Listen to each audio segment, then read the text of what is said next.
மகிழ்ச்சியின் சத்தம் வழங்கும் அனுதின தேவமன்னா.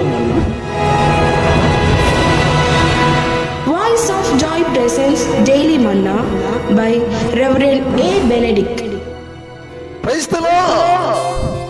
God loves you so much. இன்றைய தேவ மன்னாவாக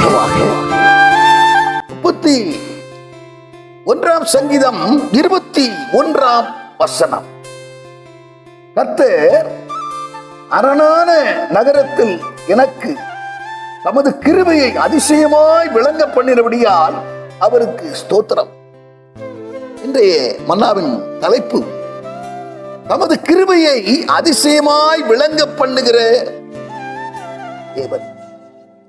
அவருடைய அளவற்ற கிருபை, அவருடைய மாறாத விலகாத அவருடைய கிருபை அதிசயமாய் நமக்கு விளங்க பண்ணுகிற தேவனாயிருக்கிறார். நம்மை தாங்குவது அவருடைய கிருபை, நம்மை ஏந்துவது அவருடைய கிருபை, நம்மை தப்புவிப்பது அவருடைய கிருபை.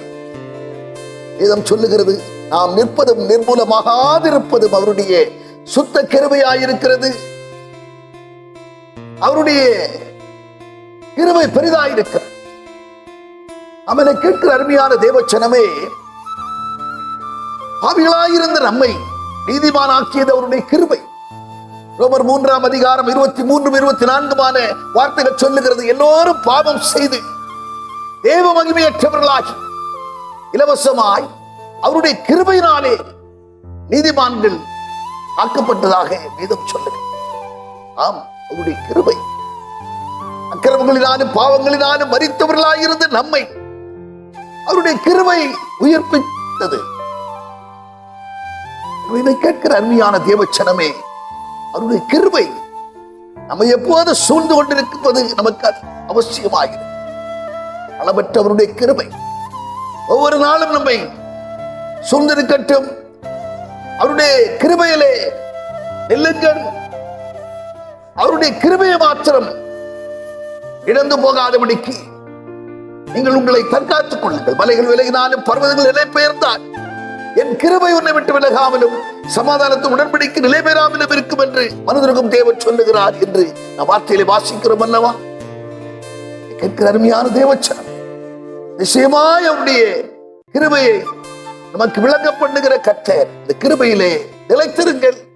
நிச்சயம் நீங்கள் ஆசீர்வதிக்க படுவீர்கள் என்கிறதிலே சந்தேகம் இல்லை. நாம் ஜெபம் பண்ணுவோம். பரலோக பிதாவே, நாங்கள் துதிக்கிறோம், ஸ்தோத்தரிக்கிறோம்.